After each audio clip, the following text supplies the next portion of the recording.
Across the country, April is observed as Arab American Heritage Month, a time to support and celebrate the contributions of Arab Americans. Governor Bill Lee is one of just 5 governors nationwide who's never issued a proclamation to honor this month. Ryan Katane is here to give us a glimpse of this group's rich history here in East Tennessee, and it's surprising, Ryan. It really is. So, guys, Arab American entrepreneurs, doctors, scientists, artists, and beyond have all helped shape Tennessee into the state it is today. In fact, after English and Spanish, Arabic is the 3rd most spoken language in the volunteer state. But it hasn't always been this way. Here's a look back at the first Arabs to break barriers in Tennessee.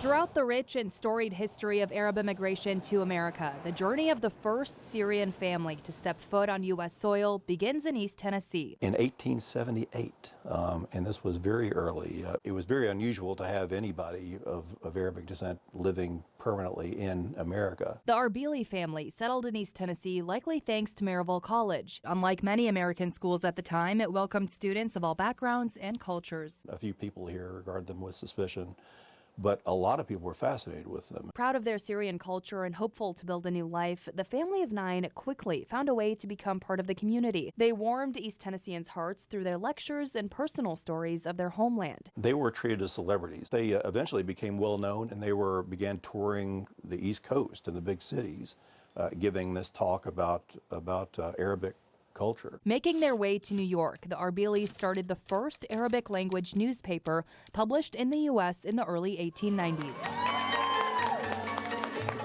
Ever since I landed in this country, all I ever wanted to be is an American. The Arbili family opened a door for Arabs in East Tennessee. Today, people with roots from Syria, Iraq, Palestine, Egypt, and beyond are proud to be Arab, American, and Tennessean. We are rich with culture. We are rich with arts and history and food and science. A civil engineer herself, Susan DeCock immigrated from Iraq to Knoxville after graduating high school. Today, she sits on the board of the Arab American Club of Knoxville, serving as a beacon of education and cultural awareness. If you take anyone, even the people who can't stand the word Arab, and then you take them and put them in the Middle East, they'll come back in love with that culture. And much like the Arbilis in the 19th century, these 21st century Arab Americans hope to be pioneers in their own way.